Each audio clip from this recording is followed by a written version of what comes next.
Alright, I'm going to be refuting the speech on the UIGEA, which is the Unlawful Internet Gaming Enforcement Act.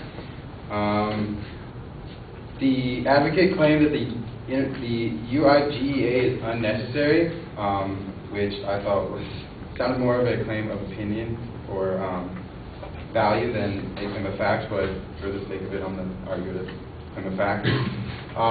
He used three main points. His first point was it's ambiguous, and that makes it impossible to enforce because it doesn't define what's illegal. The second one was banks don't know what companies to restrict the money from. And the third one was the act will not deter gambling addiction. So basically the UIGEA was passed with the Port Securities Bill in 2006 to help, or in an attempt to curb illegal gambling and gambling addiction in the United States. So the first claim, which was that the UIGEA is ambiguous and doesn't state what is illegal and what's not on the internet. According to the UIGEA, it states that the term unlawful internet gambling means to place, receive, or otherwise knowingly transmit a bet or wager by any means which involves the use, at least in part, of the internet, where such a bet or wager is unlawful under any applicable federal or state law in the state or tribal lands in which the bet or wager is initiated, received, or otherwise made. So basically what that means is that if you make a bet online, wherever you are, wherever you make that bet, if it's illegal to do that not online, then it's illegal to do it online. So basically, the UIGEA does state what's illegal and what's not illegal. Most of these gambling sites are based in Britain, not in the United States. So it makes it harder to bring them to justice because they don't follow our laws. But basically, we also have other laws similar to this that are hard to enforce, like border laws to protect us from bringing contraband over the border. So those are hard to restrict too because we can't search every vehicle. So even though it doesn't stop everybody from doing it, it does deter people from bringing stuff across the border. So to make an analogy, if it works for the borders, then it's going to work for the internet too. The second claim was that the financial institutions don't know who not to give the money to. First, the advocate gave quotes from Barney Frank and Luis Roseman defending the bank's position. These quotes, however, were gathered from articles posted on online poker-affiliated websites, and these websites have been against the UIGEA since it was first passed because it has the potential to take a huge cut out of their $7 billion a year industry. So therefore, because these quotes were taken from a biased source, they have to be discounted.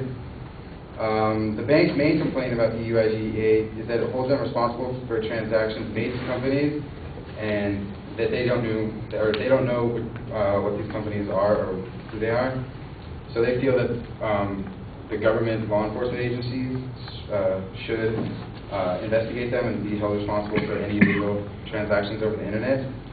But such policing would be ineffective and too costly, such as the war on drugs. We spend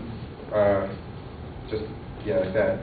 Such policing done by companies has been effective too in the sales of alcohol and tobacco when companies are held liable if they sell them to minors.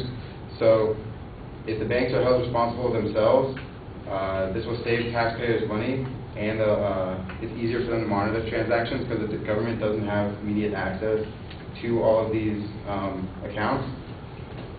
And the third claim was that the UIGEA was created to deter gambling addiction, but it would do no such thing. The advocate gave statistics stating that 0.6% of the country had a gambling problem in 2007, which was the same as in 1999. But the statistics he gave were gathered from a sample in Britain, not the United States, which makes them totally irrelevant to his argument. He also stated, the amount of people in the United States that have access to the internet are 75%, compared with 65% of the population in Britain. Showing no change in the percent of gambling addicts over an 8-year period in Britain does not show that the UIGEA is unnecessary because it was gathered from Britain and not the United States. Recent data gathered by the American Psychological Association shows that 2.9% of the people in the United States in a given year are problem gamblers, and that the internet has over 110 sports-related websites. And they also said that the internet may be as addictive as alcohol, drugs, or even gambling. So combining the internet and gambling can create a huge problem in the coming years, and that justifies the UIG age creation. Thank you.